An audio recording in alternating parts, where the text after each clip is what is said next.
I am absolutely stupid for not having used one of these sooner.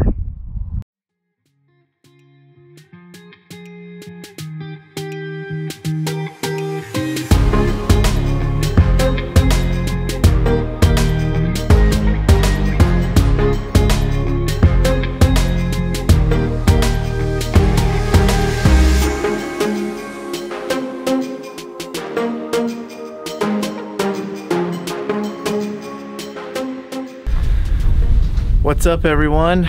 I'm back at it again. For those of you just tuning in, I'm here in the high desert of California building a farm from scratch. Until recently, I had been clearing and preparing all of the area in which I'm going to be cultivating by hand with just a pickaxe and some rakes.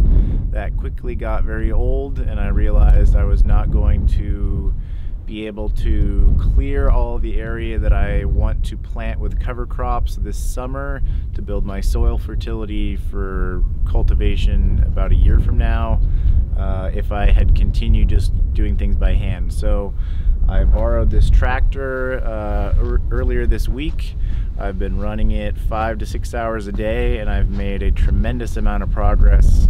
I've just about cleared all of the area that is going to be the farm in 4 to 5 days with this tractor. It's been amazing. In retrospect, I really should have just started with one of these before I did any tree planting, any staking, any measuring. I should have just basically marked out the outer corners of the entire area that I wanted cleared, borrowed or rented one of these, and done it all from the get-go. It would have made it so much more easy for me to visualize the area that I wanted to cultivate and farm, and it would have saved me a lot of work that I've done to removing brush by hand, and even the amount of time that I've spent.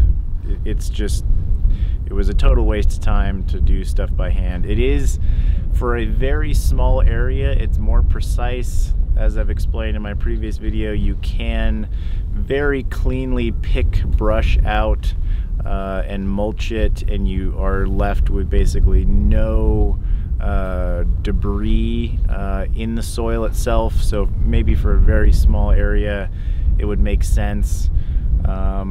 Probably even more so, even if I had managed to remove all the brush by hand, which I maybe could have, probably the area in which the tractor is most useful is just for leveling and smoothing the ground out. So I've been using a combination of the front bucket for literally just scraping the brush straight out of the ground. Even the largest plants of sagebrush that I have here, it will just basically, if I get the bucket just at the right level, an inch or two, or actually scraping on the ground, it'll just pop them right out, and I'm just been pushing everything off into a corner where I will deal with it later and eventually kind of go through the brush pile and mulch it and incorporate it into my tree rows and everything. So I've been using a combo of the front bucket for brush removal and the rear box blade and rippers for leveling and smoothing the ground out. That probably would have been the most time consuming and been the most effort comparing using machinery to doing stuff by hand like I was previously. So it's just been amazing to get so much work done in a short period of time. Just about the entire area that is going to be the farm is now cleared and prepared. The rippers on the box blade have become incredibly useful for basically fishing the rocks out of my field blocks. Interestingly enough, this kind of back half of my property, or back, I don't know, 10% or so, really just these two rear field blocks that I'm going to have here have way more rocks than the front two field blocks over here. and I'm able to just drop the rippers into the ground with the box blade, drive forward, and it will just scrape and pop them and kind of fish them up to the surface of the ground, and then I will come back and drop the bucket, hop out of the tractor, and load the rocks into the bucket here. And I've added to my rock pile significantly. There's maybe 1 or 2 more really large rocks that I will get my tractor guy with his really large tractor that has the backhoe bucket on it to lift those out and to pile those off in a corner where I'll use them later, because this bucket is not as maneuverable as the backhoe scoopers for picking up the really large rocks, and some of them are so large I can't even get them, I can't even just swivel them into this bucket to move them. So I will kind of flag those, but there's maybe 2 or 3 of them left. All the rest has been very small rocks that I have been able to just toss into the bucket myself and pile up and get out of my field blocks. So I've gone through numerous iterations of the farm layout and design. Like I've explained in my previous videos, I'm going with this alley cropping layout where I have traditional kind of market garden farm style field blocks separated by rows of trees for aesthetics and for a windbreak, wind block, which as I spend more and more time up here, I'm realizing is going to be a very valuable thing, because it is really freaking windy up here, especially in the winter, of which I've now spent the most time up here.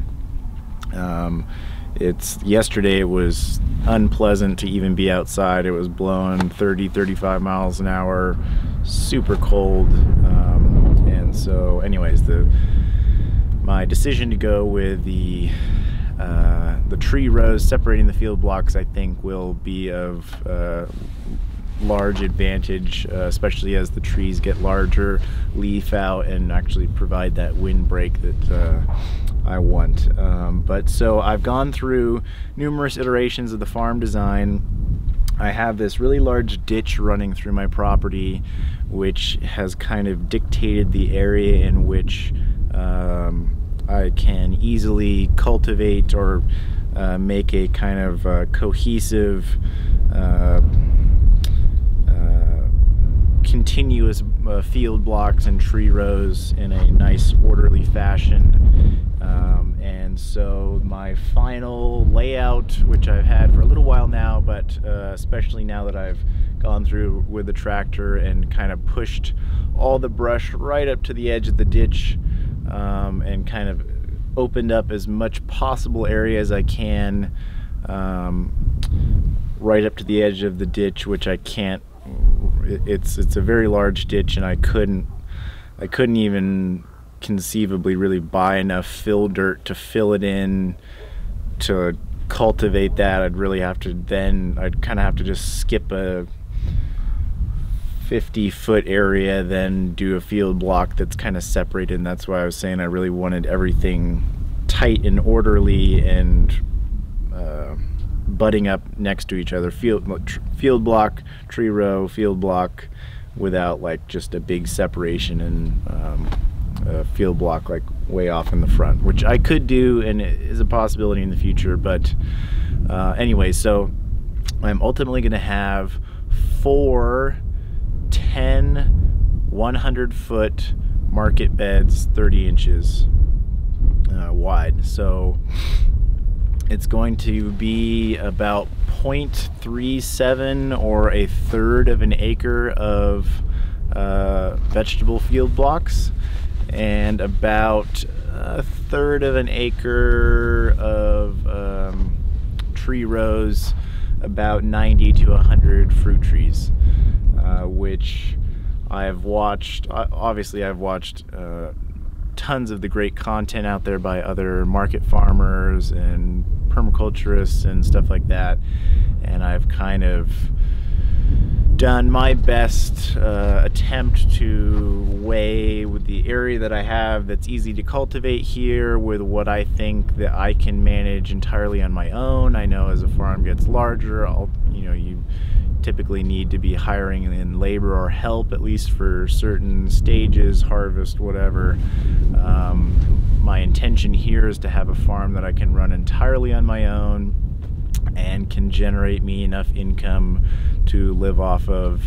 And yeah, so 4 field blocks, 10 beds per field block, 100 feet long, 30 inches wide, about 1/3 of an acre of veggies. And yeah, so everything's looking great. It's incredibly motivating how much work I've gotten done in the past few days. As I explained in my previous video, there is a small disadvantage to using a tractor like this for the clearing of brush. It's incredibly fast, and that's great, but it is a little imprecise in that it ultimately does kind of end up just balling up a lot of the brush in with the dirt, and there is a fair amount of brush debris left in the field blocks. I mean, it's an incredibly small amount, so kind of towards the outer boundary of where I've pushed all the brush off to, it really started balling up the brush and was even creating like these big mounds that the tractor was kind of having trouble going through. So today, after about 4 or 5 days of tractor work, I'm going to basically kind of have a manual labor day where I'm going through and raking out a lot of the brush that this scraped out and balled up with the soil, and putting it in a wheelbarrow and dumping it off right on the kind of boundary of that ditch, which is the outer boundary of the cultivated area that I want. And then tomorrow I will kind of just do a finishing day with the tractor. 3 of my field blocks are pretty much done. I have cleared the brush, box bladed them, which levels them out. I've ripped them to pull any additional like root mass or rocks out. This field block here in particular, there were a lot of rocks, these two not so much. And then I went through and I actually found, for this context, even though the box blade is traditionally what you would use for leveling and grading, and it does work, the sand here is so soft and deep that it's really easy to get that box blade to dig in too much, and it kind of bogs the tractor down and can often end up moving too much soil for what I need.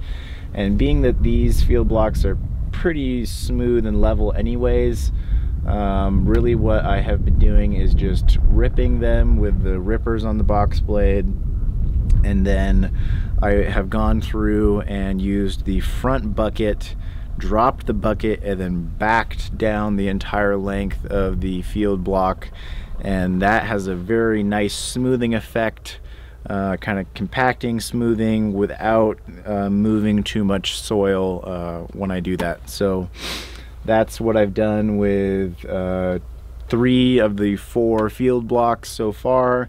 That's worked great. They're pretty much done. Yeah, so today is pretty much a manual labor day, pulling out the brush with a rake, kind of moving that off into the corner. Tomorrow will kind of be the finishing day with the tractor. I'll go through and rip a little bit more box blading, smooth everything out with the front bucket, and then that should be, for the most part, really my only need to use a piece of equipment this large for management of the farm going forward. I do have a BCS 853 walk behind tractor with a flail mower and a power harrow, and I'm planning on using those quite extensively for the ongoing management of the field blocks and the farm generally, for mowing and for seed bed prep. But this thing has just been amazing for for the job that I need here. Really just for the initial groundbreaking leveling rock removal, it's just been amazing. And but I think after this week I'll pretty much not really ever need to use a tractor, at least on the cultivated area of the farm. I am gonna probably have my tractor guy come in with his big tractor at some point and do a little leveling and compacting, and import a little bit of fill dirt into this back area here. We're gonna have my shipping container in my garage, and my greenhouse is kind of my infrastructure area back here. This is where it's going to be all post-harvest, with my walk-in cooler, wash pack style area. But yeah, as far as getting everything cleared, it's just been amazing. And yeah, so on to doing some stuff by hand today and tractor tomorrow.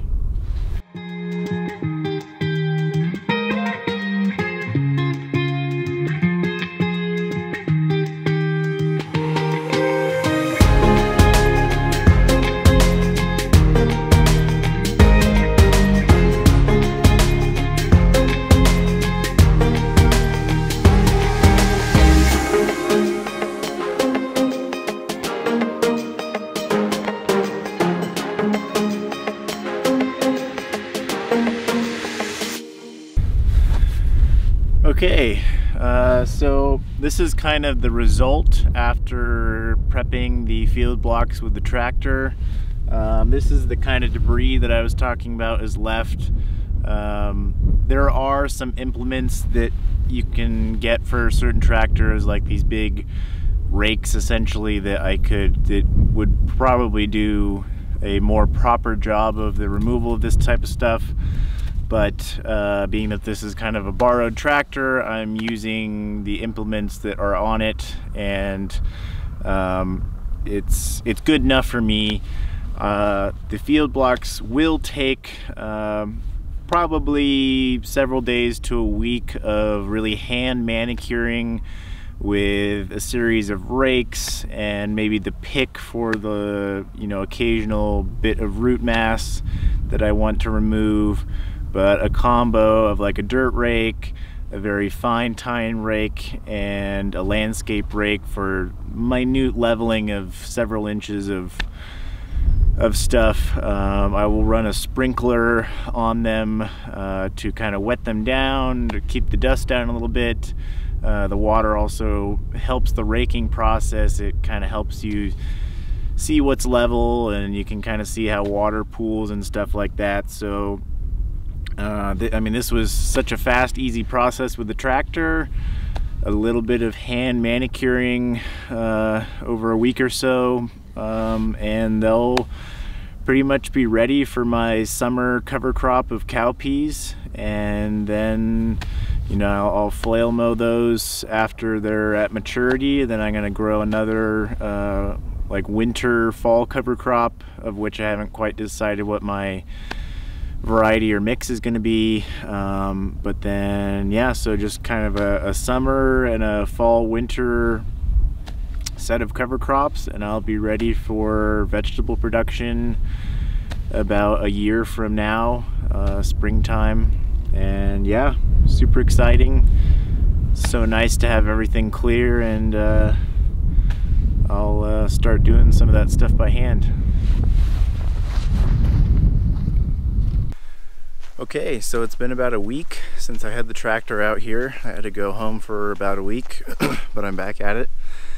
My main goal this week is to get some trees in the ground. It's really rolling into bare root tree shipping season, and I've got about 50 trees here I need to get in the ground. I'm not sure I will get all of them in the ground, but I'm going to be preparing as many of the tree rows as possible, staking out the tree locations, loosening the holes with a broad fork, prepping them, and hopefully getting a fair amount of them in the ground, because we're going to be rolling into springtime here. It's still very cold here. It's been freezing very hard every night, but that's going to end soon, and when it does and the daytime temperatures increase, it's going to cause the trees to leaf out and start rooting out. So I really want everything in the ground when that time comes. So I've really been doing a lot of reflecting on the whole, having started doing stuff by hand as far as the brush clearing and ground leveling, and then having gotten the tractor in here. And you know, one of my goals here with these videos is to hopefully share with other people out there what works when it comes to building a farm from scratch in the desert, you know, mostly by myself, kind of a one-man operation. But part of that is sharing what doesn't work, and doing the clearing brush and leveling the ground out for initial cultivation just does not work by hand. I should have, not only did it not work by hand and the tractor was totally the way to go, I probably should have rented an even larger tractor from the get-go, like 6-7 months ago. Just staked out the outer corners, the entire boundary of where I wanted the farm, and done that in just a couple days. Even with the green tractor, it still took me almost a week driving that thing 4 to 5 hours a day every single day, albeit I'm not particularly skilled with the tractor. The first day was kind of just getting the hang of it. I've never even driven or used a tractor before. Somebody who does that kind of thing for a living could do it a lot faster than I could have, but that was a big mistake, trying to do stuff by hand. I really kind of admire and like the whole concept and principle of small farms that you can manage either with you know, small like BCS tractor or even no tractor at all, just with hand tools, because I do think the more that people innovate in that space and you know, can show other people ways of doing things with minimal tools, it empowers more people in more places to farm and to do things with lower cost, lower resources. But in this particular context of clearing bare land that had a lot of really thick brush and needed the ground smoothed out, a big tractor was totally the way to go. And for anybody out there watching that is thinking about, you know, if you have a piece of property similar to what I do here with brush, or maybe you have, I mean, if you have a forested area, obviously you're getting some machinery in there to get the trees out. But even if you have like a meadow or a pasture and you can tell that the ground is not smooth and, you know, has some waves in it, do not try to do that stuff by hand. Just get bigger equipment than you think you need from the get-go. Do it strategically, not organically. And yeah, so that's my thoughts on that. The end result will be pretty much the same here. If it wasn't, I probably would pull all my 20 or so trees out of the ground and literally start from scratch again. But I have a little bit too much emotional investment in the trees that I've planted so far and the work that I've done by hand already. I'm having to work in and around the trees that I've already planted with the last little bit of brush removal and raking some high spots down and leveling some stuff out. And I don't think it's ever going to be something that anybody else would notice, but I will, because I'm kind of being perfectionistic about this whole thing. But anyways, that's my lesson learned there. Get bigger equipment than you think you need. Do it strategically, not organically. So I've got my tractor guy coming this morning.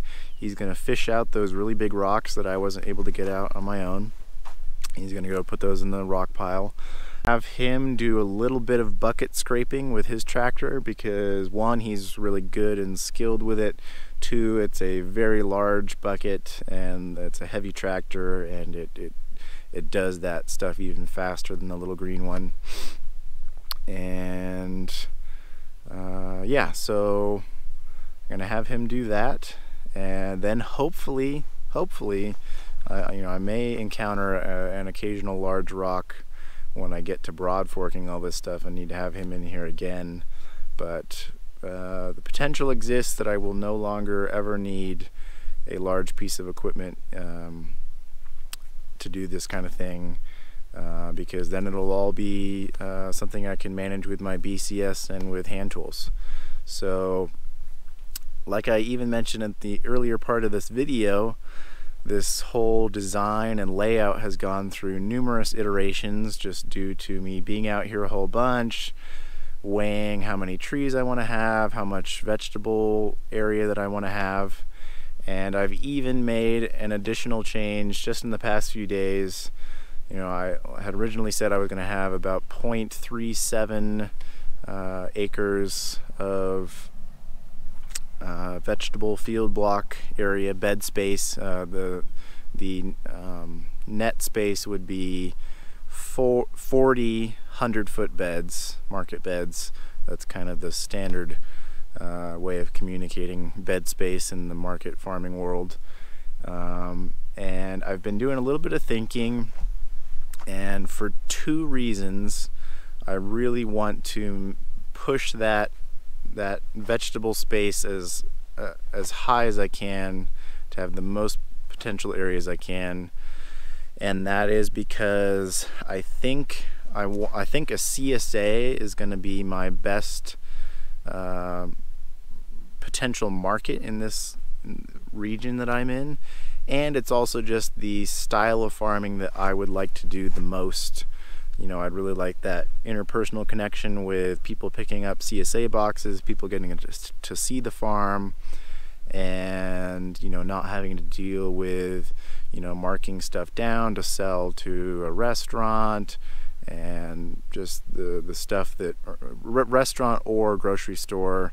You know, I'm totally willing to go down kind of any market stream direction that I need to make the income that I need to make. But I really want to try and have a CSA be the main revenue stream for the farm. And being that I want to have a CSA, I really need, and also since I'm running everything on my own, I really need to have some of those longer season summer crops that take up more space for two reasons. Because one, they are very low maintenance and they're very easy to produce on your own. You know, think tomatoes, peppers, squash, melons, stuff like that. You know, you 90, 120, 160 days to maturity type thing, but very low maintenance. It's not like a cut and come again lettuce where you're having to weed it and stuff like that. And also because if I had a smaller area and I was really focusing on just all those high rotation, you know, greens crops, that wouldn't really make a well-rounded CSA box. So I know myself included, and I think most people will want some of those longer season crops in a CSA box. So for that reason, I really want as much area as possible to grow on. And secondly, since I'm really trying to focus on producing as much of the soil fertility as I can here with cover crops alone, and not having to rely on or reducing the reliance on external materials coming in, be it organic fertilizers or compost.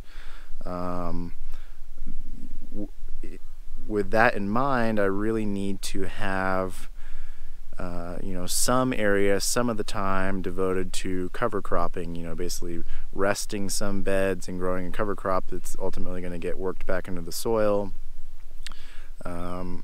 Anyway, so for those two particular reasons, I really want to push my vegetable area to the max, and I have kind of figured out a way with the ditch that's kind of constraining the area in which I can easily cultivate, that I'm going to push 2 of my 4 field blocks to 150 feet long as opposed to 100 feet long. I was really trying to keep this standardized 10 beds per block, 100 feet long, uniform block size for everything, and just, you know, if I was going to expand to another block, but the dimensions and area in which I'm dealing with here don't really allow me to do that.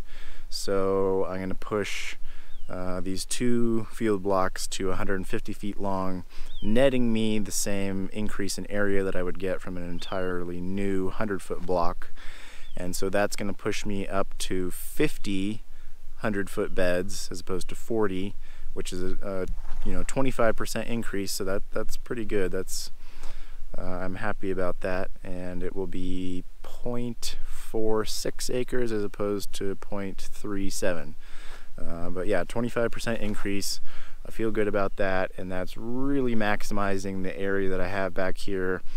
In later videos, when you see the drone shots and everything, and you see this ditch here, it will become evident kind of how I've pushed everything into the max here as far as cultivation space. Anyways, so I brought my BCS up here. I've had this thing in storage for a really long time. This is the 853. This is the big boy of the BCS lineup. Anybody who's familiar with any kind of small urban farms has probably seen these before. They are really the gold standard in small market tractors. I have this Rinaldi R2 Power Harrow on it, and I also have a flail mower, and between those 2 implements I think those will be all I need to really run this farm. It's I bought this from a friend of mine who was liquidating his farm. I got a really good deal on it. Normally what you're looking at here would be about $7 grand or so. I bought it for $3. It was a little used and abused. It had to live outside, and it had a rusty stuck brake on it, and the pull start was broken, and the throttle cable was broken. But I really went through and did an entire kind of restoration on it. Changed all the fluids, put a new throttle cable on it, replaced that stuck rusty brake, put a new pull start on it, ran it a little bit, and it's been in storage for about 2 years. But I'm really happy that I got it, and I'm really happy I'm finally able to put it to some work. So this Power Harrow is really useful for leveling and smoothing soil out. It's got this kind of stirring action of the harrow blades inside of that box there, combined with the heavily weighted rear tamping wheel.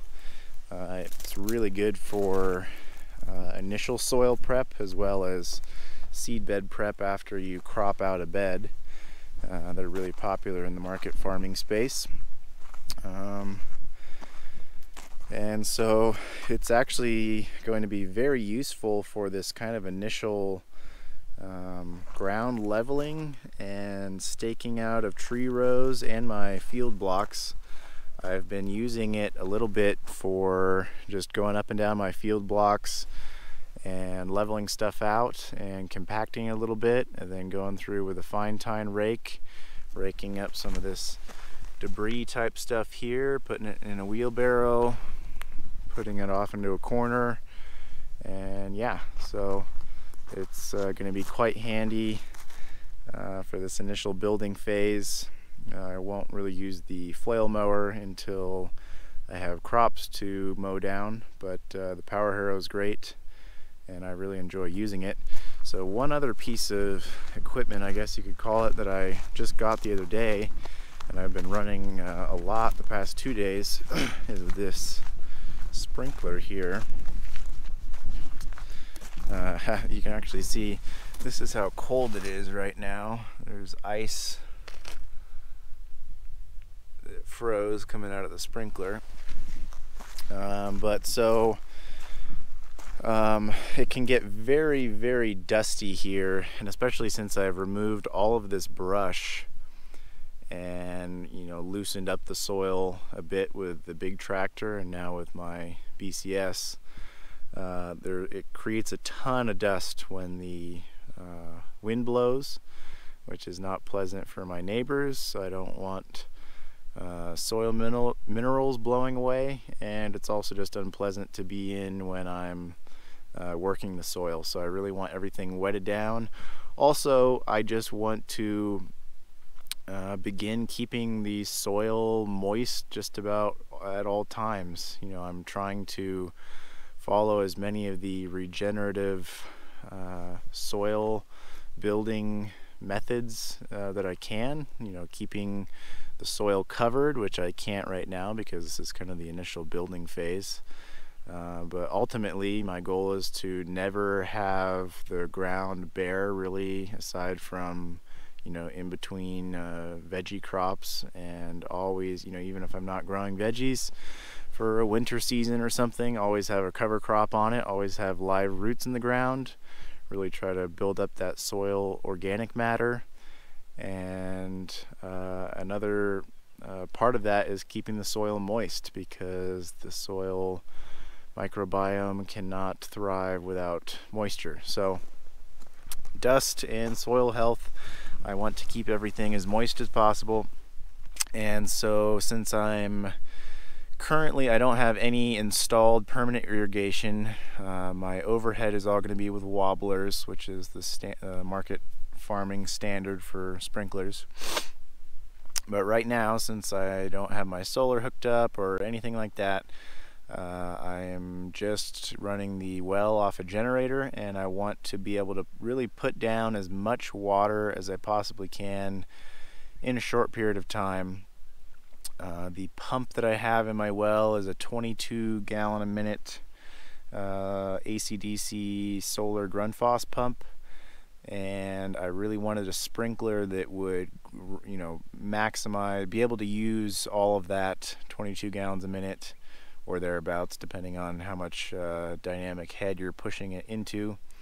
And so I did a little bit of research, and I found this BigSprinkler.com 1000F, and I've been really happy with this thing. This thing is built like an absolute tank, made in the US, really heavy. It's uncommon nowadays that you find a piece of equipment or a tool like this that's just truly, you know, overbuilt, and it is. It weighs about 25 pounds. The axle and the inlet pipe is super heavy duty, really heavy stuff. It's got this really large impact sprinkler on the top here, and it's got these changeable, what would you call them? Nozzles, interchangeable nozzles here, depending on how much water you want to put out and how much pressure and flow you have. I was not able to, well, I started out with the biggest nozzle on here, and it wasn't quite spraying as far as I want it to, so I moved it down a nozzle size or two, and I think based off of the chart that they have, it is probably putting out around 16 gallons a minute or thereabouts. But anyways, it sprays a very far distance. The whole diameter is probably around, it might be pushing 100 feet, so 50-foot radius, 100-foot diameter, and it's great. It's really easy for me to start at the end of one bed or row and run it for a while, and then just pull on the end of the hose. It runs on its little wheels here, and I have it set up on full circle, but you can also set it up to partial circle, and it's really great for wetting everything down. That's really kind of this darker soil that you can see here. It's a very blonde desert soil, but gets significantly darker when it gets wet. And so I've been really happy with this thing. This is going to be really pivotal piece of equipment in this initial building phase. It also helps, like when my tractor guy comes today and he starts moving some soil around, it just keeps the dust down and helps things compact a little bit. And yeah, overall I'm really happy with it. So that was a really great purchase. Happy with that. Big sprinkler. And yeah, so anyway, I'm just waiting for my tractor guy. I'm gonna fire my BCS up and run that thing for a little while, and yeah, back to work. Alright, I just finished staking an extension to this existing 8 tree row that I planted a few weeks ago. Right here is going to be one of the 100-foot by 40-foot field blocks. This tree right here is going to, or this row is going to continue over and connect with this one over here, making a boundary separation from this field block to the field block that's going to be right here. And here is going to be 11 more trees in row here. And I've been using these 300-foot fiberglass measuring tapes for pulling really straight lines and measuring everything out. So as with all of my tree rows, I'm going for that average 15-foot spacing in row. But what I do is I take the total distance I need to span with the trees, and I divide it by the number of trees that I have, and I try to get to a number that's as close to 15 as possible, because I want the trees on the very end to fall at 7.5 from the end, so that if they grow to the expected size, they're not going to be hanging over. Like I wouldn't want a tree that ended up being, about a foot from the end of the measured row. So this row here with 11 trees ended up being 14.2 feet in row spacing, but you really can't see the difference aside from the fact that if you take a foot or two difference and 11 trees later, it can add up to a significant change at the end of the row here. And so I've been using the rebar stakes with these little plastic caps. I really like this. This is a lot better than wood stakes, much easier to drive into the ground, much more secure. You can get them deeper. The caps are nice. They're kind of high visibility, so I can see them far away. I can spot straight lines by eye.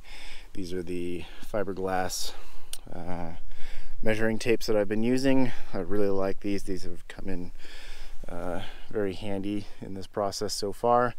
And so this is the 15-foot width of the row here, going up, 171 feet long.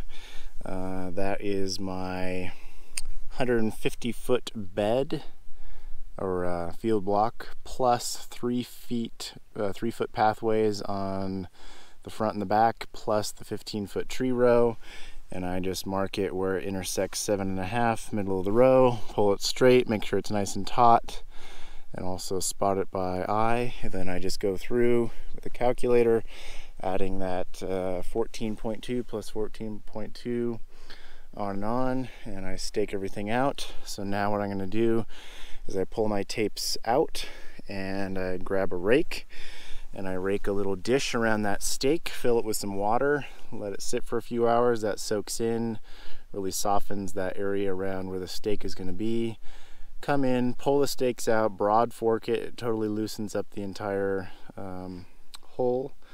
And then probably tomorrow I'm going to pull the tape again, and I will stake the exact locations of the tree, because I kind of lose it a little bit with that dish and the broad forking process. And then I'm ready for planting. Everything is softened up. I have the exact locations of the trees staked out, and then tomorrow I will go through individually with each tree, pull the stake, dig the hole right where the stake was, and that's my process for planting all the trees. Kind of standardized everything, 15-foot wide rows, 15-foot-ish in row spacing. The only exception to that is going to be a little area over here where I'm going to put some of my walnut trees. Those are recommended to be more like a 35-foot spacing because they're much larger trees.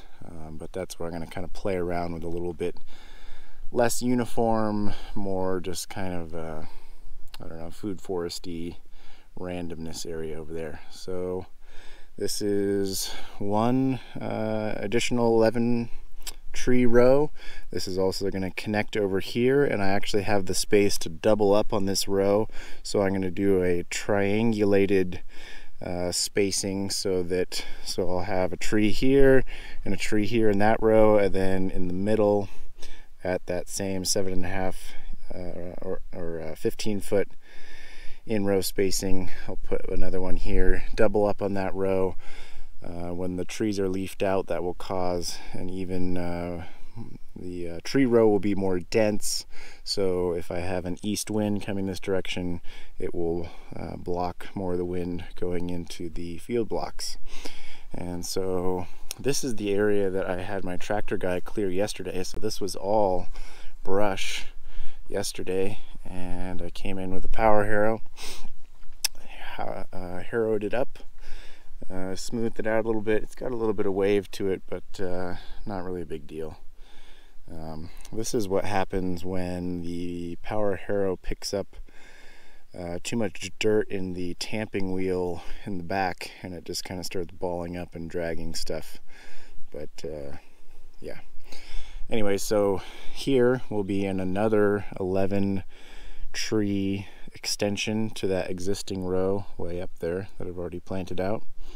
And then I will also double up on this side because I have the space. I don't really have the space to incorporate another field block right here. I could do a 50 by or 40 by 50, which would be a net of 5 100-foot beds, but I'm happy with the area that I have, pushing 2 of my field blocks to 150 feet. So I will have 11 trees here, another 11 here, walnuts over here. And yeah, I'm just going to continue doing this staking, and that's pretty much all I'm doing today.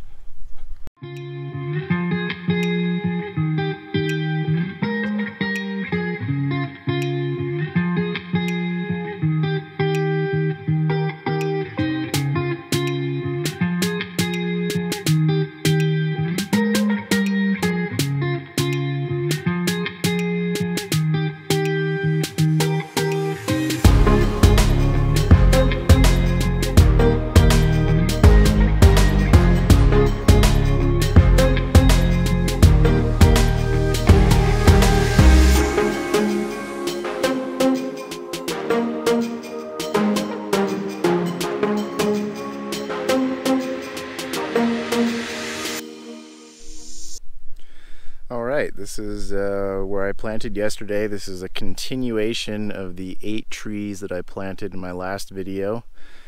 And so this is going to be one field block right here. This is going to be one of the 40 by 100 field blocks. And I have it now separated by this row here, this field block from this field block. And so this is the row I planted yesterday. This is a Russian pomegranate. This is one of the mesquite trees that I started with some seeds off of eBay. I think it's a velvet or honey mesquite. This is a Chicago hardy fig. I've actually had a little bit of a change of plan as far as the figs that I'm going to grow. I dug a little bit deeper into researching the fig varieties that would be best up here, and I'm actually going to be swapping out 2 of the Desert King figs that I have already planted, because I think they're going to be right on the edge of what will be hardy enough for this environment, and they also require this fig wasp to be pollinated, and I'm going to take a wild ass guess that we don't have those wasps up here. I could be wrong, but Chicago hardy fig, universally cited as the most cold hardy fig. So this is going to be the one and only fig variety that I'm going to grow, and I have 5 of them. Here's one of them. This is one of the holes that I found a rock in. So that'll get planted probably in about 2 weeks. This is one of the Liberty apples, of which I have another one up at the top of the row there, and an Arkansas black spur apple, and this one needs a pollinator, that one doesn't, but again, anytime that something is either partly self-fruitful or requires a pollinator, I'm planting them together. Here's another hole with a rock in it. You can see where I kind of started hitting one right there. Again, planted in about 2 weeks. Another hole with a rock. And here are 2 plums that I planted. This is a superior plum. I really don't know much about plums, but I knew I wanted a few of them on the farm here. Semi-dwarf. This one needs a pollinator, so I planted it next to this beauty plum. And here is I believe a Craig's Crimson. Oh no, it's Chinese apricot. I'm still getting used to the layout of everything. Again, I'm really going for this total randomness as far as ordering of trees. Again, I don't want specific rows of a specific variety or species. I just want total intermixing of everything that I can.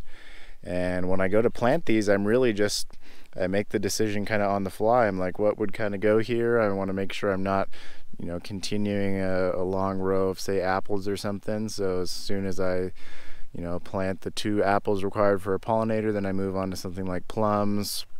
I've also been leaving a few gaps open. This was largely because the rocks were there, but in some of the field blocks up above, I have left a few gaps open because due to the orders that I've made for various trees, I will go in and fill in a couple varieties that I wasn't able to get with my earlier orders. To continue kind of the homogenized look of everything. So Chinese apricot, supposed to be a very frost hardy, self-fruitful apricot. Looking forward to those. This is an AC Sweet pomegranate, Dave Wilson. And here is the Craig's Crimson Cherry. This is one of the few late blooming sweet cherries. A lot of the sour cherries are late blooming, but not so many of the sweet cherries. So Craig's Crimson. Here's a jujube, Li jujube. Here's another one of the Chicago hardy figs. Here's a mimosa for a nitrogen fixer, pollinator attractor, pioneer tree. And so here's one of the few areas where I'm actually doing a double row of trees, because this is in the end of one of my long 150-foot field blocks, and my property edge is basically right here, so I really couldn't grow, I couldn't do any kind of large field block of vegetables. And so 2 things. I've done the equilateral triangle spacing of the trees here. So this is a 15-foot gap, and this peach is 7.5 feet into the center. So this is looking due east here. When these are all leafed out, this will help solidify kind of the wall of trees and prevent the strong east winds that we sometimes get from blowing up this field block. As opposed to just continuing it in line with these trees here. So I did 4 in the back here. It's 5 in the front, 4 in the back. And then what I'm also choosing to do, since peaches and nectarines are somewhat shorter lived trees as far as their production, what you read online is that they're good for about 15 years of fruit production, whereas much, if not all, of the other apples and cherries and jujubes and stuff are very long-lived trees, sometimes 100+ years old. And I really, the tree rows are really going to be the foundation and the bones of this farm, really building the borders of the annual vegetable field blocks. And since the peaches and nectarines that I'm going to be growing are most likely going to need to be replanted about every 15 years, I really wanted my old established trees to be the ones that are on the immediate border of the field blocks. So I'm choosing to plant my peaches and nectarines on second rows. So this is going to be 150 by 40 field block right here. I'm going to continue this mimosa is a continuation of that tree row right up the top there. So this is going to be 1 row. This is going to be the older lived trees that I'm going to do my remainder 10 or so peaches and nectarines on a doubling of this row over here. So because I really wouldn't want as the farm matures and decades go on, I don't want to be pulling out any of the trees that are immediately bordering the field blocks. I did plant a couple, I think, nectarines up at the top there that are on the borders of the field blocks. I hadn't really thought about this when I did that, but they're not on corners, which would really be, I think, the most visual change as far as having a tree removed and a young one put in. They're just kind of in the middle of the row, so I don't think it's that big a deal, and I think I only have about 2 of them up there. So yeah, so this is a frost peach. It's supposed to be a good self-fertile, late blooming peach variety. And then this is a gold mine white nectarine, again self-fertile, late blooming. And then a frost peach and a gold mine white nectarine. And yeah, I'll shoot up here and show you the last few that I planted yesterday.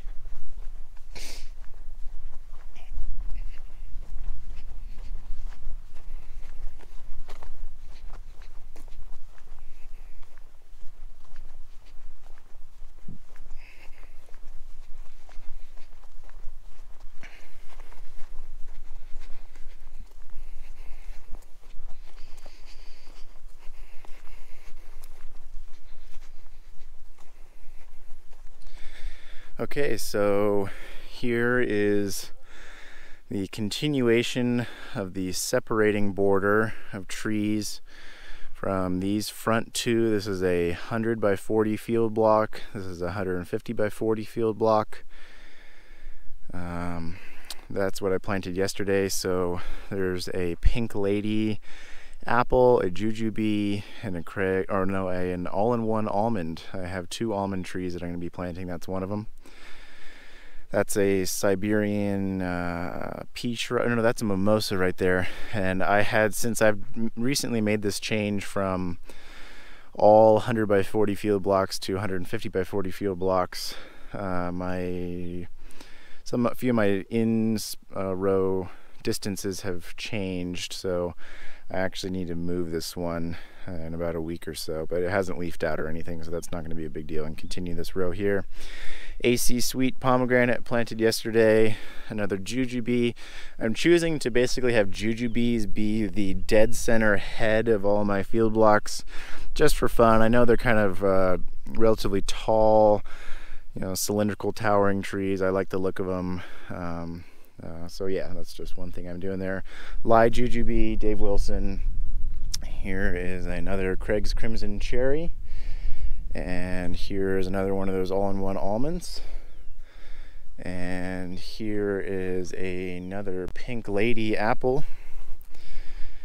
And then here's another one of the Arkansas Black Spur apples planted next to a Pink Lady for pollination. And then here is another Chicago Hardy Fig. And yeah, that's everything I planted yesterday. I worked sun up to sundown, and really happy with seeing all the trees in the ground. The whole shape of the farm is really coming together now. Really happy about that. And I still need to, so this is my 100 by 40 field block here. I need to border this one to about there.